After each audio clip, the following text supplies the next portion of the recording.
আমরা মুখে সবসময় হয়তো মাকে বলতে পারি না যে তাকে কতটা ভালোবাসি, কিন্তু এক থালা যত্নের আদা খাবার সেই না বলা কথাগুলোই সহজে বলে দেয়। এই মাদার্স ডেতে মায়ের জন্য উপহার হিসাবে আমি বানিয়েছিলাম স্পেশাল কালো তিল পাবদা।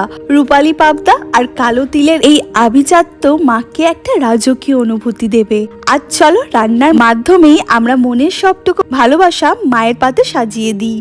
প্রথমে কালো তিল আর কাঁচা লঙ্কা একসাথে সামান্য জল দিয়ে মিক্সিতে ভালো করে গ্রাইন্ড করে নেব। কড়াইতে সর্ষের তেল গরম করে নুন হলুদ মাখানো পাবদা মাছগুলো হালকা করে ভেজে তুলে নেব।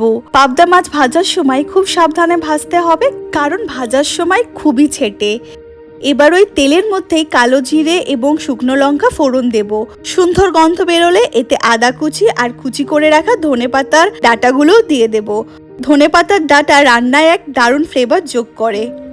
একটু ভাজা হলে এতে কালো তিল বাটা দিয়ে দেব। তিল দেওয়ার পর বেশি জ্বালাতে লাগে না, তা না হলে তিতকুটে একটা ভাব চলে আসবে। এরপর আজ কম করে যোগ করব দই। একটু তেল ছাড়তে শুরু করলে স্বাদ মতন লবণ আর সামান্য জল দিয়ে দেব এবং ঝোলটা ফুটতে শুরু করলে ভাজা পাবদা মাছগুলো দিয়ে দিচ্ছি। নামানোর আগে উপর থেকে স্বাদ ব্যালেন্সের জন্য একটু চিনি, কয়েকটা চেরা কাঁচা লঙ্কা, 1 চা চামচ কাঁচা সর্ষের তেল আর ধনেপাতা ছড়ালেই রেডি গরম গরম কালো তিল পাবদা। রেসিপিটা কেমন লাগলো জানিও। দেখা হচ্ছে পরের ব্লগে। বাই।